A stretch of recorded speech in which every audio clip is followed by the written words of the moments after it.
giờ càng ngày nó càng đẹp này. Hồi đấy cứ bắn cân này thích này.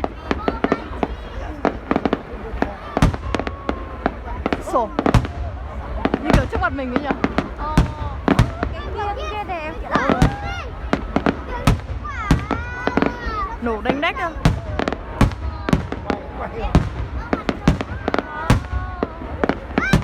Hình ngôi sao.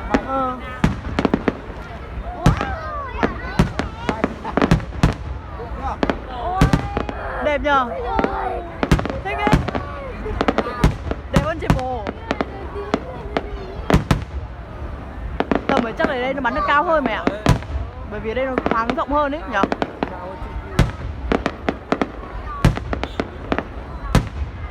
Đánh đách, đánh đách. Cái hàng lo nãy đẹp.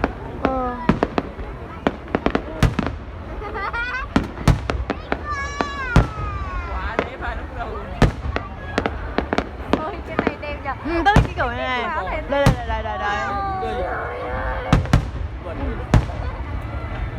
Ui đây quay đẹp này. Ui đấy đấy đấy.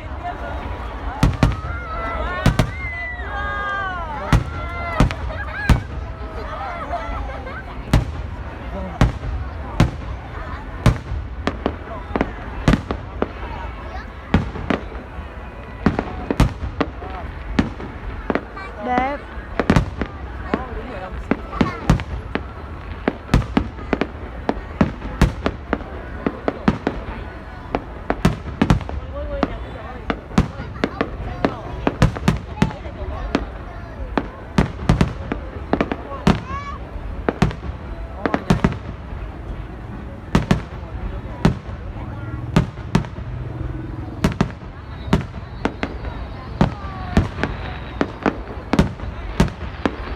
Bắt đầu bắn liên thanh này.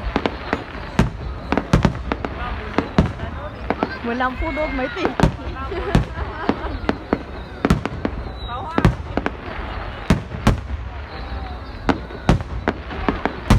Wow, đẹp nhờ. Wow.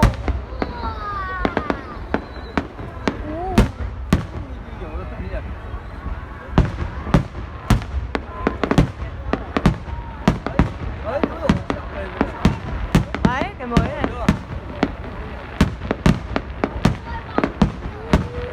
Liên tục. Giờ đến rồi.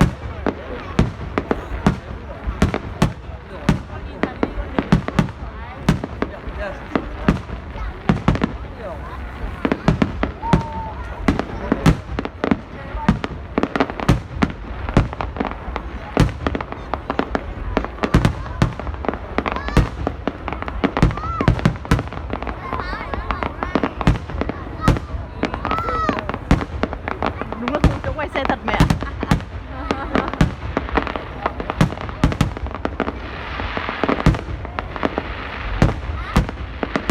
Thôi tí nữa vẫn đi đường về qua nhà tao thôi chứ còn đi đường